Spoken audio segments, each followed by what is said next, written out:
श्रीमते भक्तिवेदांत स्वामी नमस्ते सरस्वती देवे गौरवाणी प्रचारिणे निर्विशेषशून्यवादी पाश्चात्यदेशधारिणे वाञ्छाकल्पतरुभ्यश्च कृपासिन्धुभ्येव च पतितानां पावनेभ्यो वैष्णवेभ्यो नमो नमः।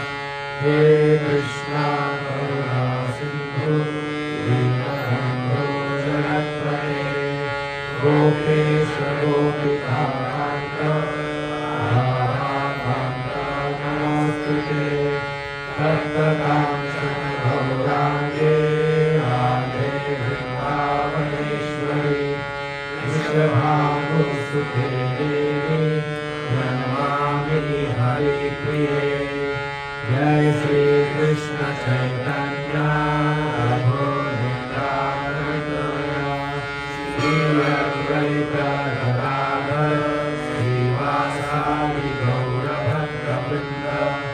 हरे कृष्णा कृष्णा कृष्णा हरे हरे हरे राम राम राम हरे हरे। हरे कृष्णा कृष्णा कृष्णा हरे हरे हरे राम राम राम हरे हरे। हरे कृष्णा कृष्णा कृष्णा हरे हरे हरे राम राम हरे हरे।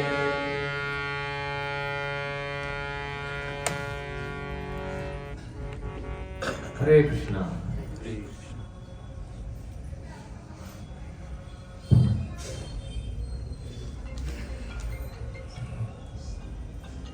सर्वांचं हार्दिक स्वागत आहे आजच्या आपल्या या साप्ताहिक सत्संग कार्यक्रमामध्ये। तर हा डिसेंबर महिना सुरू आहे, बरोबर ना? आणि काय विशेष आहे डिसेंबर महिन्याचं महत्व? भगवद्गीता मॅरेथॉन। भगवान श्रीकृष्णांनी या महिन्यामध्ये भगवद्गीता अर्जुनाला सांगितली. कुठं सांगितली? कुरुक्षेत्राच्या भूमीवर. कुरुक्षेत्राच्या रणभूमीवर ही भगवद्गीता सांगितली, बरोबर? पाठीमागच्या 15 दिवसापूर्वी एक व्हिडिओ आला होता युट्यूबवर, होय की नाही? जी लोक रस्त्यावर भगवद्गीता वाटतात त्यांना गोळ्यांनी मारले पाहिजे. आणि हे कोण बोलत होतं? एक ब्राह्मण, तथाकथित कर्मठ ब्राह्मण. तर प्रचार करणाऱ्याने उत्तर दिलं, श्रीकृष्णांनी भगवद्गीता कुरुक्षेत्रावर सांगितली, युद्धभूमीवर, होय की नाही? मग रस्त्यावर वाटाय काय अडचण आहे का? आहे का काय अडचण? तर अशी समाजामध्ये पण मूर्ख लोक आहेत जी इतकी कर्मठ आहेत, त्यांना हे भगवद्गीतेचं प्रचाराचं कार्य जे चाललेलं आहे ना ते पण बघवत नाही, होय की नाही? आपली हिंदू संस्कृती संपूर्ण जगभरामध्ये आज पसरत चाललेली आहे. त्याचं कारण काय आहे? प्रभुपादांच्या ग्रंथांचं वितरण हे त्याचं मूळ कारण आहे. आणि बघा आज आपण पाहतो संपूर्ण जगभरामध्ये गिनीज बुक मध्ये रेकॉर्ड आहे सगळ्यात जास्त खपलेली भगवद्गीता कोणती? जशी आहे तशी. 40हून अधिक भाषांमध्ये ही भगवद्गीता प्रकाशित झालेली आहे. आणि अमेरिकेसारख्या देशामध्ये पाठ्यक्रमामध्ये शिकविली जाते. पण आपलं दुर्दैव असं आहे भारतीयांचं विशेष करून की आपल्याला हे पाठ्यक्रमामध्ये शिकवू शकत नाही. का शिकवू शकत नाही आपण? नाही, तुम्ही अजूनही अंधारामध्ये. एक लॉ बनवलेला आहे आणि तो कोणी बनवलेला आहे? हा, हे तुम्ही सांगताय ना. 30A माहित आहे? 30A लॉ असा बांधलेला आहे, त्याच्यामध्ये हिंदूंची पुस्तकं तुम्ही शिकवू शकत नाही, पण यांची शिकवू शकता, गोल टोपीवाल्यांची. आणि ख्रिश्चनांची पण तुम्ही पुस्तकं शिकवू शकता, पण आपली पुस्तकं इथं शिकवू शकत नाही. आहे का दुर्दैव आपलं? आणि हे आतापर्यंत माहित होतं तुम्हाला? समजलं? 370 काय हेही माहिती नव्हतं, वक्फ बोर्ड काय हे माहिती नव्हतं, 30A काय आहे हेही माहिती नाही आपल्याला, आहे की नाही? इतकं आपल्याला अंधारामध्ये घोंगडं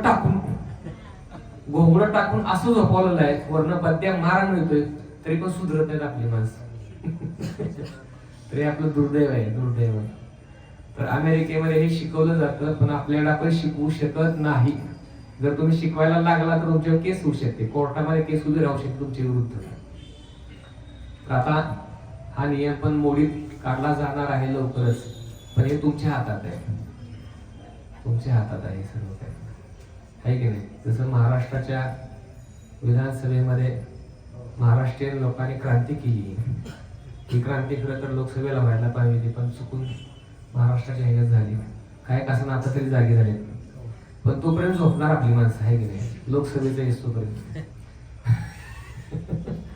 तर असं आपण झोपत राहणार, आम्ही जागा करत राहतो तुम्हाला.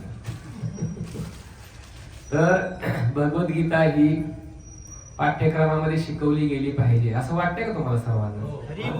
आहे की नाही? तुकाराम महाराज म्हणतात, गीता भागवत करीती श्रवण अखंड चिंतन विठोबाचे. जो व्यक्ती गीता आणि भागवताचं श्रवण करतो अखंडपणे, तो नित्य निरंतर विठ्ठलाचं चिंतन करू शकतो. आज आपण बांगलादेशामध्ये पाहतोय, इस्कॉनला टेररिस्ट ऑर्गनायझेशन म्हणून घोषित केलेलं आहे. काय टेररिस्ट म्हणजे जो हाशी पिशवी हातामध्ये घेतो, हरे कृष्ण महामंत्राचा जप करतो, तिलक लावतो आणि जो 26 गुण विकसित करतो, नम्रता, सहनशीलता, सत्यता, तो टेररिस्ट. आणि हातामध्ये गन घेतलेला, तलवार घेतलेला, तो शांतीदूत. हाय का बरोबर म्हणतो ते मी? हाय ना बरोबर? त्याला शांतीदूत घोषित केलेलं आहे आपल्या भारतीय सेक्युलर लोकांनी. तथाकथित सेक्युलर लोक आहेत ना, ते शांतीदूत कोण? हा, शांतीदूत कोण आहे? तर या लोकांना शांतीदूत घोषित केलेलं आहे. जी इस्कॉनची सर्व मंदिरं जाळून टाकतायत बांगलादेशामध्ये, आणि तिलक लावलेला, तुळशीची माळ घातलेला, धोती कुर्ता घातलेल्याला जिवंत मारतायत. तर ही वेळ भारतामध्ये पण लवकरच येणार, जर आपण बटणं दाबताना चुकीची दाबली तर. चुकीची बटणं दाबली तर आपल्यावर पण तीच वेळ येणार आहे, काय जास्त वेळ लागणार नाही. तर म्हणून सर्व सावध झालेले आहेत. कदाचित असं वाटतं की सावध झाले म्हणून योग्य बटणं दाबले, आहे की नाही? तर भगवद्गीता हा जो ग्रंथ आहे, हा संपूर्ण जगभरासाठी एक मोठी शिकवण देणारा ग्रंथ आहे. या ग्रंथामध्ये जीवनामध्ये कसं जगावं, कसं वागावं, ह्या सर्व गोष्टींचं वर्णन आहे. त्यानंतर मॅनेजमेंट कसं करावं याचंही वर्णन आहे. त्यानंतर जे दुष्कृती लोक आहेत त्यांच्या बरोबर व्यवहार कसा करावा हेही वर्णन केलेलं आहे. भगवद्गीता स्पष्ट सांगते, जी लोक आततायी आहेत, आततायी लोकांना तुम्ही ठार करू शकतो की नाही? आततायी कोणाला म्हटलेलं आहे माहिती सांगा? आततायी 6 प्रकारे सांगितले. पहिला आहे अन्नामध्ये विष घालणारा आततायी, स्त्रीचा हरण करणारा, घर जाळणारा आततायी, आपल्या पत्नीचं अपहरण करणारा आततायी, स्त्रीचा हरण, जमीन बळकावणारा आततायी, अजून काय राहिलं? धन लुटणारा आततायी. अजून एक राहतोय, हा पहिल्या अध्यायामध्येच या आतताईचं वर्णन केलेलं आहे. तर आता मला सांगा, जे टेररिस्ट आहेत ते कसे मारतात लोकांना? छोट्या मुलांना पण सोडत नाही, आणि यांना तुम्ही मारलं तर काही पाप लागत नाही. इथं तुम्हाला जेलमध्ये टाकणार, पण इथले यमदूत तुम्हाला जेलमध्ये टाकणार, पण वरचे यमदूत तुम्हाला सोडणार. हा, तिकडं स्वागत होणार तुमचं, कारण तुम्ही आतताईंना मारलेलं आहे. त्याच्यामुळं अनुमती आहे शास्त्रांची, आलं लक्षात? त्याच्यामुळं असं मुळू रडत बसून चालणार नाही. तर ज्या वेळेला गरज येईल त्यावेळेला तुम्हाला तयारीत राहावं लागेल. तर भगवद्गीता समोरच्याला टीट कसं करायचं, टीट फॉर टॅट हे शिकवते भगवद्गीता. अर्जुनाला भगवान श्रीकृष्णाने भगवद्गीता सांगितली. का सांगितली? का सांगितली? कारण अर्जुन हा युद्ध करायला तयार नव्हता, म्हणून त्याला भगवद्गीता सांगितली गेली. भगवद्गीता सांगितल्यानंतर कृष्ण म्हटले इथे चस्ती तथा तुझा तुझी इच्छा, विम्रशे तदशेषेन इथे चस्ती तथा करो. तुझी इच्छा. हा, तर भगवान म्हटले की मी तुला सर्व ज्ञान दिलेलं आहे, तुझ्या इच्छेला जे येईल ते तू कर. मग अर्जुन म्हटला नाही की आता हे धनुष्य तुमच्याच हातात धरा की मग एवढं सगळं सांगितले तर नाही म्हटले. भगवान म्हटले तुला मी गीता सांगितली, आता तुझं काय, तुझ्या पाठीमागे मी उभा आहे, लाव म्हटले आता धनुष्याला बाण. आणि मग अर्जुनाने युद्ध केलं. करिष्ये वचनं तव, म्हटले की तुम्ही जे काय मला सांगितले त्याचं मी पालन करणार, युद्ध करणार. मग अर्जुनाने युद्ध केलं की नाही? आणि असं युद्ध केलं की झोपली ना सर्व. 11 अक्षौणी सेना पार धुळीला मिळवली अर्जुन आणि भीमाने दोघांनी मिळून हे सगळं युद्ध जिंकलं. शेवटी 1000 पांडवांची राहिली आणि मोजून 4 ते 5 लोक कौरवांची राहिली. शेवटी पांडवांची राहिलेली 1000 पण मारली गेली.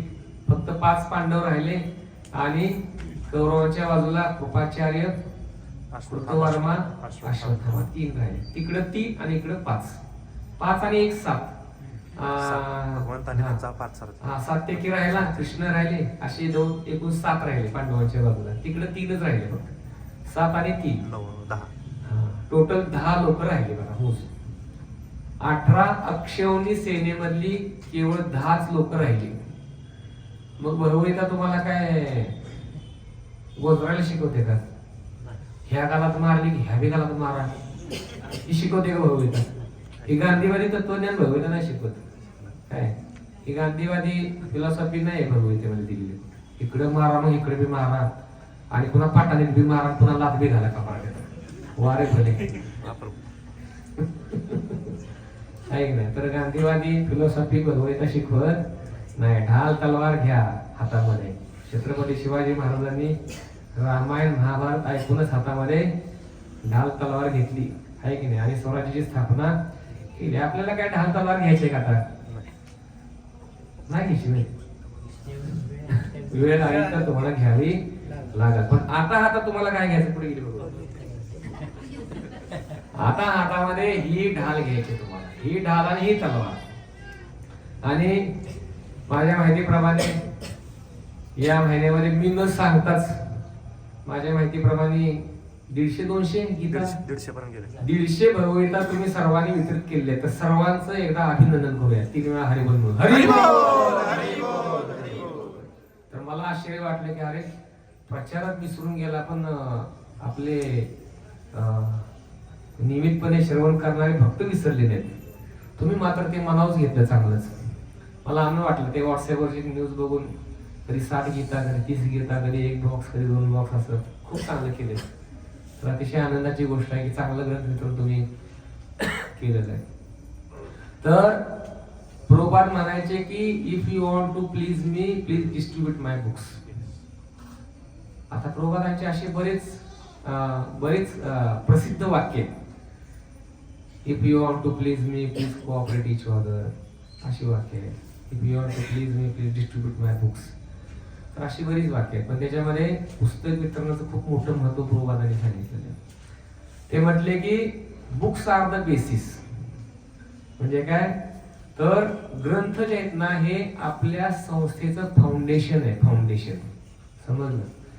वॉटेवर जे काय आपण फिलॉसॉफी सांगतोय लोकांना, ही फिलॉसॉफी म्हणजे आपल्या संस्थेचं फाउंडेशन आहे. जर आपलं फाउंडेशन बघा, इमारत जर आपल्याला बनवायची असेल तर इमारत वरनं सुरू होती का खालनं सुरू होती? जनरली सगळ्या इमारती खालनं सुरू होतात, कवर नव्हती नाही. तर फाउंडेशन त्याचं मजबूत पाहिजे. आता बघा इमारत बांधताना सुद्धा फाउंडेशन कसं असतं? हा, खाली जोपर्यंत त्यानं दार दगड लागत नाही तोपर्यंत बांधकाम सुरू करत. समजा मातीवरच बांधकाम सुरू केलं तर ते काय होणार आहे? हा, एक भीत खाली राहणार आहे, एक भीत वर राहणार आहे आणि खचणार आहे आणि नंतर चिरडणार आणि आपल्या डोक्यावर पडणार. समजते? आपल्या डोक्यावर पडणार म्हणजे काय? त्याचा म्हणजे की त्याचा अर्थ काय की जर आपली फिलॉसॉफी पक्की नसली तर जी काय आपण भक्ती करतो ही सगळी फक्त ते पत्त्या बनवतो ना, पत्त्याचं घर बनतो आपण, पत्ते है ना, त्याला फक्त वाऱ्याची झुळूक बस असते. वाऱ्याच्या झुळूक सगळं ते कोलॅप्स होतं. तसं आपल्याला पण जीवनामध्ये जर भक्ती करायची असेल गंभीरतेने आणि भक्तिमय जीवनामध्ये आपलं पक्क फाउंडेशन जर आपल्याला करायचं असेल तर बुक्स आर द बेसिस असं म्हटलेलं आहे. समजलं? तर आता डिसेंबर महिन्यामध्ये हे वितरण करायचं. नंतर मला की बुक्स आर द बेसिस म्हणून घरी बसून वाचतो की पुस्तक वाचायची वेळ जानेवारी टू नोव्हेंबर. काय म्हटलं? पुस्तकं वाचण्याची वेळ आहे जानेवारी टू नोव्हेंबर. हा, ह्या 11 महिन्यामध्ये पुस्तकं वाचायची, पण डिसेंबर महिन्यामध्ये मात्र पुस्तकं वाटायची. समजलं? तर प्रभुपादांनी सांगितलंय की बुक्स आर द बेसिस. पुस्तक हे आपलं काय फाउंडेशन आहे. हे जर आपलं मजबूत असेल, आता मजबूत कसं करायचं तर रोज नियमितपणे कमीत कमी 1 तास तरी प्रभुपादांच्या ग्रंथांचं बारकाईने अध्ययन करायचं. जेवढं तुम्ही बारकाईने अध्ययन कराल तेवढं तुम्हाला कळेल की अरे फिलॉसॉफी काय आहे आपली. जर तत्वज्ञान समजलं तर मग आपण भक्तीपासून कधीच दूर जाणार नाही, परावृत्त होणार नाही. समजलं? तर म्हणून पुस्तकं नियमितपणे वाचायची. आता सांगा कोणकोणती पुस्तकं आहेत आपल्याकडे? भगवद्गीता तर आहे, डिसेंबर महिन्यामध्ये आपण गीताने अर्पण करतो, वाटतो, होय की नाही? सांगा. श्रीमद भागवत आहे. हा, दर महिन्याला आमच्या सुदैव माताजी मागून घेतात पुस्तकं. यावेळेचं आलंय माताजी पुस्तक. हा, तर श्रीमद भागवत आहे. हा, किती स्कंद आहेत भागवतामध्ये? हा, 12 स्कंदांचं भागवत आहे. पुस्तकं किती आहेत? 18. आपल्याकडे कन्सेशन मध्ये पुस्तक हे उपलब्ध आहे बरं का भागवताचं. भागवताचं पुस्तक आहे 3,500 मध्ये मी देतोय. याची किंमत आहे 6,500 रुपये मंदिरामध्ये. किती? 6,500. पण तुम्हाला 3,500 मध्ये हे उपलब्ध होऊ शकतं. जर कोणाला हवा असेल तर माझ्याशी तुम्ही संपर्क साधू शकता. श्रीमद भागवत आहे. अजून काय आहे? चैतन्य चरितामृत आहे.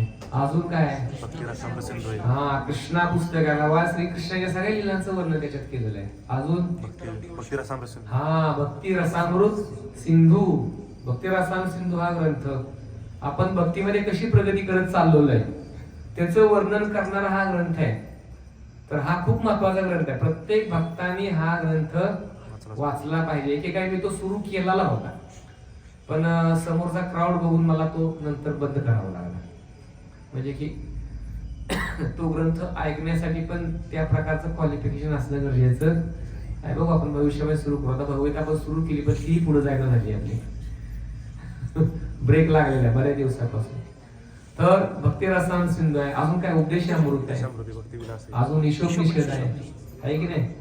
तर हे ग्रंथ आहेत. प्रभुपादांची अशी 80 पुस्तकं आहेत. किती? 80. ही सगळी पुस्तकं आपण वाचून काढली पाहिजेत. हा, आता किती लोकांनी भगवद्गीता वाचली ह्यावरती करा. भगवद्गीता वाचलेली लोक, अरे वा, चांगली एक संख्या. पूर्ण वाचून झाली का? Very good, best best. हा, ज्यांनी हात वर केला नाही त्यांनी टाळ्या वाजवा या लोकांसाठी. अरे तुम्ही का टाळ्या वाजवायचे? तुम्ही सुद्धा वाचायला सुरुवात करावी म्हणून तुम्हाला सांगितलं टाळ्या वाजवायसाठी.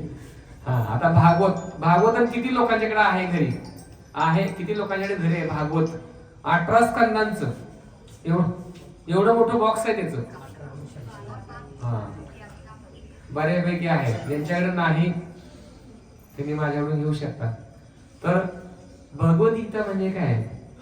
भगवद्गीता म्हणजे भगवान श्रीकृष्णाने गायलेलं गीत आहे आणि ते अर्जुनाने श्रवण केलेलं आहे. तर भगवद्गीता ही आपल्याला सूत्र रूपामध्ये माहिती देते. कशी? सूत्र रूपामध्ये. आणि भागवत त्या सूत्रांचं विश्लेषण करतं. भागवत म्हणजे काय? भागवत म्हणजे भगवान श्रीकृष्णांच्या सर्व अवतारांचं लीलांचं वर्णन त्याच्यामध्ये केलेलं आहे. तर हे श्रीमद भागवत आहे. आलं लक्षात? भागवतानंतर पुढे आहे चैतन्य चरितामृत. चैतन्य चरितामृतामध्ये काय सांगितलं? हा, चैतन्य चरितामृत किती लोकांकडे आहे? चैतन्य चरितामृत कमी लोकांकडे. तुमच्याकडे नाही? गणेश्वर तुमच्याकडे पण नाही? भागवत सीसी आहे. तर चैतन्य चरितामृतमध्ये चैतन्य महाप्रभूंचे लीलांचं वर्णन आहे. भगवद्गीता म्हणजे हायर सेकंडरी स्कूल आहे. नंतर भागवतम म्हणजे ग्रॅज्युएशन स्टडी आहे आणि चैतन्य चरितामृत म्हणजे PhD आहे. समजलं काय म्हटलं मी? तर चैतन्य चरितामृत मध्ये चैतन्य महाप्रभूंच्या लीलांचं वर्णन केलेलं आहे. आणि केवळ भगवत प्रेम कसं असतं त्याची सर्व चर्चा या चैतन्य चरितामृत मध्ये 7 स्कंद आहे. त्याच्यामध्ये छोटस आहे एवढं बॉक्स. महाप्रभूंच्या सगळ्या लीलांचं वर्णन आहे. चैतन्य महाप्रभूंनी कसं भगवत प्रेम प्रकट केलं त्याची सर्व चर्चा त्या ग्रंथामध्ये केलेली आहे. तर प्रभुपादांची जी पुस्तक आहेत, प्रभुपाद म्हणायचे तुमचं 1 तासाचं प्रवचन आणि या पुस्तकामधलं हे 1 पान इथून इथपर्यंत म्हणजे 1 तासाचं प्रवचन जेवढं परिवर्तन लोकांचं घडवणार तेवढं एखाद्याने 1 पान वाचलं तर व्यक्तीचं परिवर्तन होणार आहे असं प्रभुपाद सांगायचे. म्हणून इस्कॉन मध्ये जेवढे पण लोक भक्त बनलेले आहेत ना हे सगळे भक्त माझ्या माहितीप्रमाणे 95% जो भक्त समुदाय आहे इस्कॉन मधला हा प्रभुपादांच्या पुस्तकांचं अध्ययन करून बनलेलं आहे. मी तुमच्या समोर प्रवचन करायला बसलोय, पहिल्यांदा माझ्या हातामध्ये भगवद्गीता आली. भगवद्गीता आल्यानंतर मग मी इस्कॉन मंदिरला गेलो होतो. समजलं? पहिल्यांदा भगवद्गीता वाचलेली. भगवद्गीता वाचली, प्रकृतीचे नियम एक पुस्तक वाचलं, ईशोपनिषद एक पुस्तक वाचलं, जन्ममृत्यूच्या पलीकडचं एक पुस्तक वाचलं आणि मग मी इस्कॉनला गेलो. इस्कॉनला जायच्या आधीच मी 10 माळा जप सुरू केलेले जायच्या आधी, भेटायच्या आधीच. नंतर मग मी साताऱ्यामध्ये तिकडे प्रोग्रामला जायला लागलो. एक भक्त आपले आता बघा, पुस्तक हे की नाही, हे पुस्तक जीवनामध्ये कशी क्रांती करतं एखाद्याच्या. एक आमच्या सोबत राहणारा ब्रह्मचर्य तर तो भक्त कसा बनला बघा. गावाकडे राहत होता आणि घरामधला केर कचरा टोपल्यामध्ये भरायचा आणि कुठे टाकायचा. आता गाडी आलेली आहे पण पहिली गाडी होती का? उकिरड्यावर कुणी कचरा टाकलाय? सगळ्यांनी टाकलेला आहे. आता ह्या नवीन पोरांना फक्त ती घंटा गाडी माहितीये. काय गाणं ते घंटा गाडीचं? घंटा गाडीचं गाणं आहे ना, आहे नाही? ओला कचरा सुका कचरा त्याचं गाणं असते. ती मस्त पैकी गाणं लय फेमस झाले. सगळ्या भारतात सेम गाणं बरं का. तुम्ही कन्याकुमारी पासून काश्मीर पर्यंत जावा, गाणं सेम. मोदी साहेबांनी मस्त केलंय. माणसाच्या डोक्यात घातलेलं आहे की स्वच्छता किती महत्वाची. तर तो व्यक्ती ना घरामधला कचरा रोज भरायचा, उकळी देऊन टाकायचा. आणि एक दिवस काय झालं, त्या कचऱ्यासोबतच ती टोपलं पण खाली पडलं. टोपलं खाली पडलं आणि तिथं बाजूला ईशोपनिषद पुस्तक पाहिले का तुम्ही? ईशोपनिषद पाहिले? त्या पुस्तकावरती भगवान विष्णूंचं, चतुर्भुज विष्णूंचं सुंदर चित्र आहे बघा. वरती पाठीमागा अनंत शेष आहे आणि हातामध्ये शंखचक्र गदा पद्म धारण केलेलं. त्याचं वरचं कवर, आतमधला गाभा नाही त्याच्यामध्ये बरं का, नुसतंच कवर आणि त्याच्यावरचं चित्र त्या व्यक्तीला आवडलं. ते कवर घेतलं हातामध्ये आणि बघायला आला त्या चित्राकडे. आता आपली इस्कॉनची चित्र पण एकदम बघा, एकदम अट्रॅक्टिव्ह आहे ना, मनाला आकर्षित करणारे चित्र. तर तिने ते कवर घेतलं, ते चित्र बघायला लागले. असे मस्त घेतलं, डोक्याला पण लावलं. असं डोक्याला लावलं, आत उघडलं पण आतमध्ये पुस्तक मात्र नव्हतं. वरचं कवर, मागचं कवर आणि त्या कवरच्या मागच्या बाजूला एकच पान शिल्लक होतं. आणि ते पान काय होतं तर भारतामध्ये इस्कॉनची असणारे केंद्र, त्यांची नावं, त्यांची ऍड्रेस एवढंच होतं. आणि या गाड्याला ते कवर आवडलं आणि आपलं ठेवून दिलं घरामध्ये बरं का. आणि काय डोक्यात आलं तर म्हणे की हे कवर एकदम मस्त आहे, पिक्चर पण मस्त आहे. आणि इच्छा मनात झाली की हे पिक्चर, ही संस्था कुठं आहे ते आपण शोधून काढायची. आणि त्या कवरच्या माग एक ऍड्रेस मिळाला, इस्कॉन मंदिर जुहूचा एक तेवढा ऍड्रेस होता. त्यावेळेला काही सेंटर नव्हती, अजिबात सेंटर नव्हती काही कुठं. आमचं निगडीचं मंदिर पण नव्हतं, जे तुम्ही मोठं मंदिर पाहताय ना तेही नव्हतं त्यावेळेला. आणि मग काही वर्षांनी काय झालं की ह्यांना मामाने सांगितलं, अरे चल येतोच का मुंबईला, भरती आहे पोलिसाची. आता ह्यांना त्या भरतीशी काय एवढं देणं घेणं नव्हतं. म्हणजे कुठं भरते, अरे ते जुहू अंधेरी त्या साईडला आहे. हा मग ते ऍड्रेस मध्ये दिसतंय तिथं, ते ठिकाण त्या ठिकाणी जवळपास कुठेतरी दिसतंय. हे गेले आणि कर्मधर्म संयोगाने वेळी भरती झाला आमचा. भरती झाला पण ते चित्रावाचा ऍड्रेस ते बघायचे ना, ते शेवटी शोधून काढलं आणि शेवटी मंदिर सापडलं. ते मंदिर सापडलं, मंदिरामध्ये रोज नियमितपणे जायला लागले. जायला लागल्यानंतर ठरवलं काय की आता हे पोलिसाचं काम मी सगळं दिवस सोडून जातो.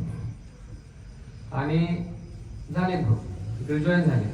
पण पुन्हा घरच्यांनी जबरदस्ती काय केलं, त्यांना पोलीस मध्ये जायला सांगितलं. आणि नंतर जवळजवळ 10 वर्ष नोकरी केली, पण ते राहवलं नाही. मंदिर चांगलं आहे, ही संस्था चांगली आहे आणि भोजन पण चांगलं मिळतं इकडं. आणि शेवटी त्यांनी काय केलं की पोलिसाची नोकरी सोडून दिली आणि फुल टाइम जॉईन झाले. ते झाले ब्रह्मचारी, ते आमचे विपिन भेट. तर ही पुस्तकं अशी कमाल करणारी पुस्तक आहेत, समजलं.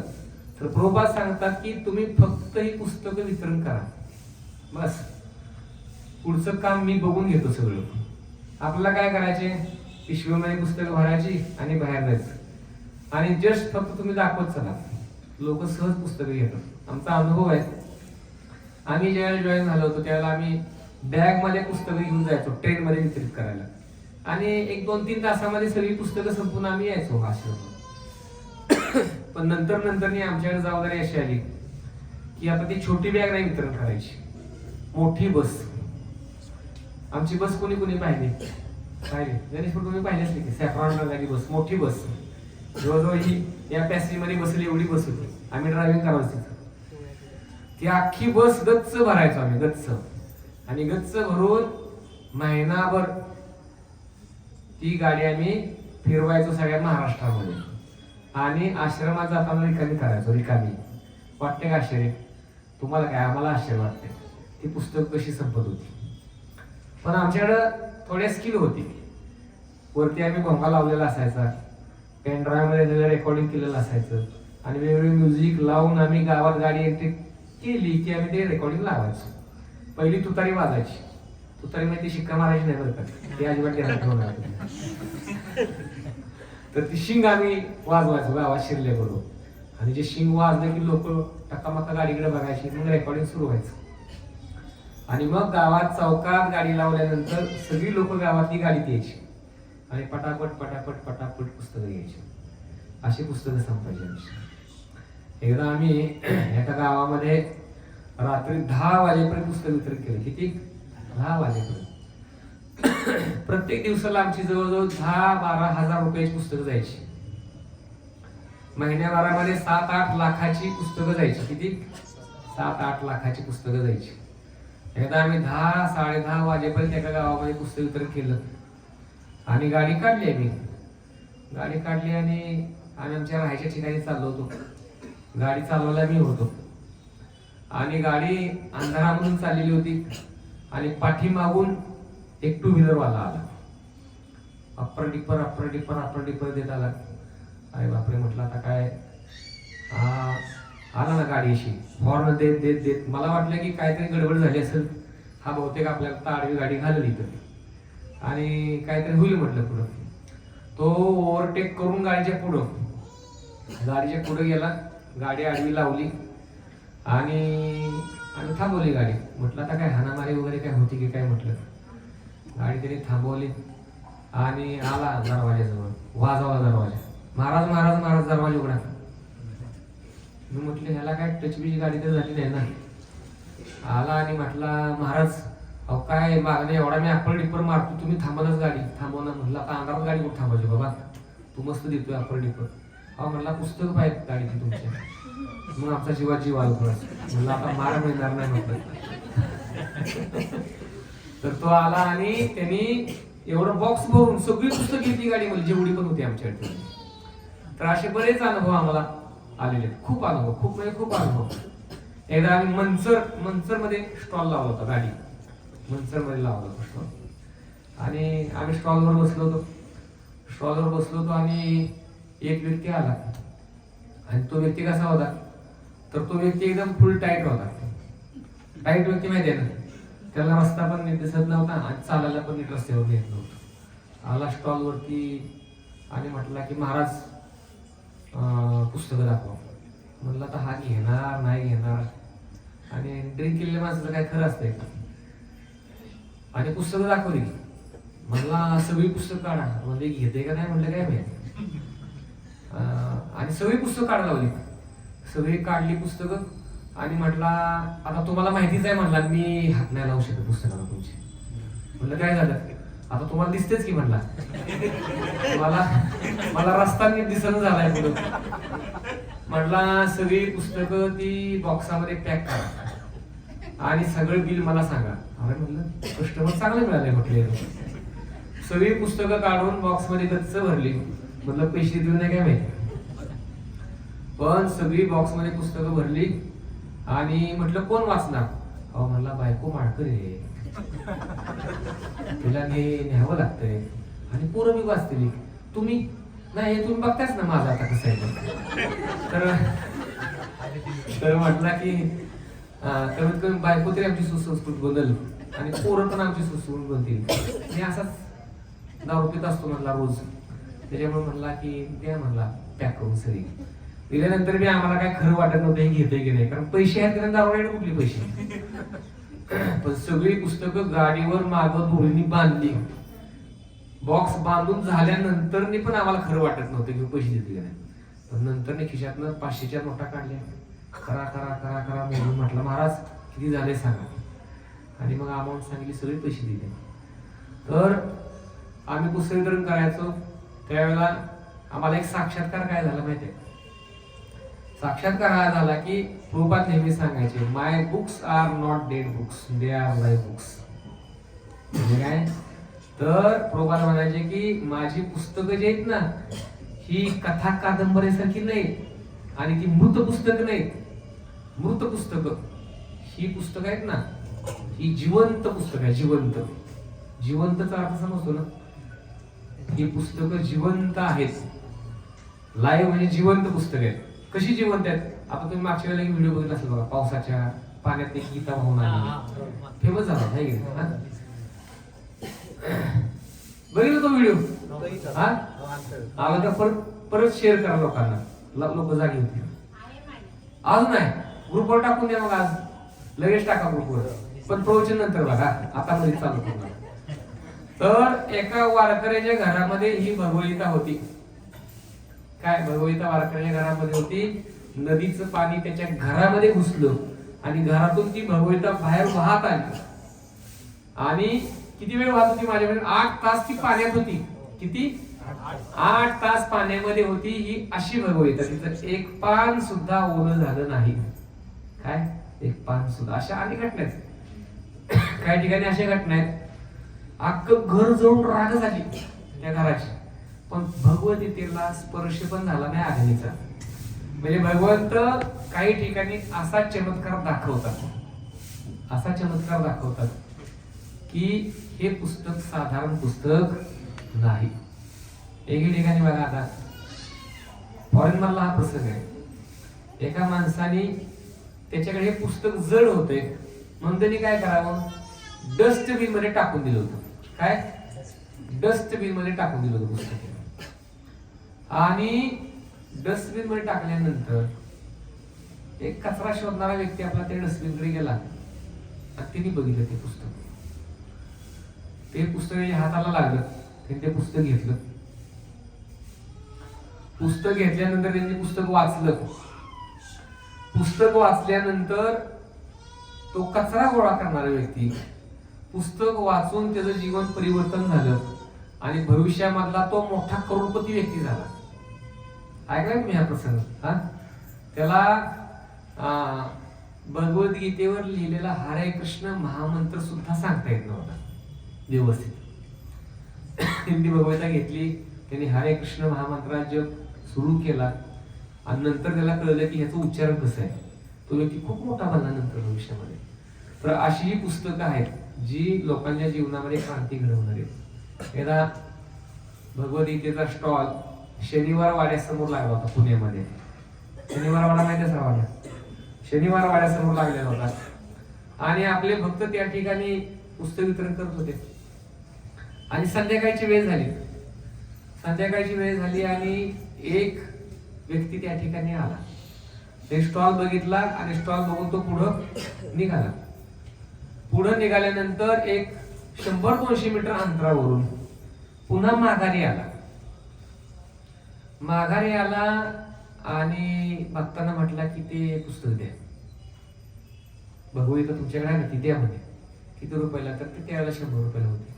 त्यांनी 100ची नोट काढली आणि भगवद्गीता घेतली.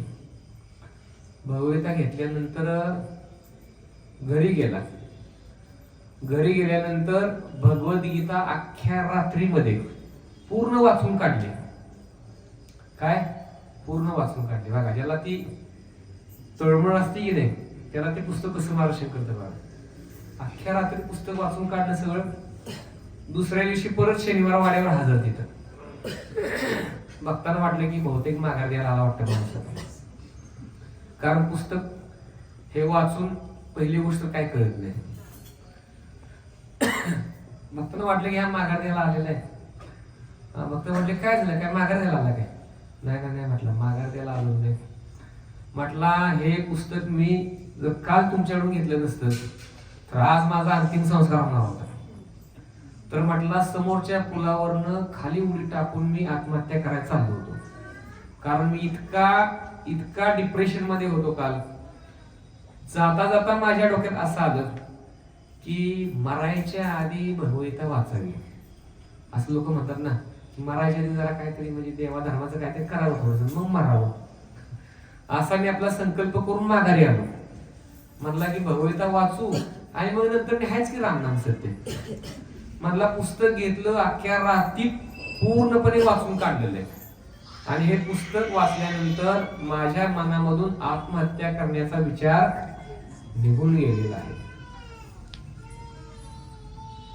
आणि भक्तांना मी धन्यवाद दिला. म्हटला की हे पुस्तक अतिशय क्रांती करणारं पुस्तक आहे जीवनावर लोकांचे.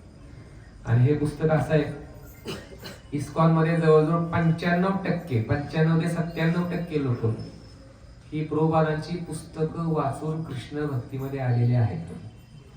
तर प्रभुपाद म्हणायचे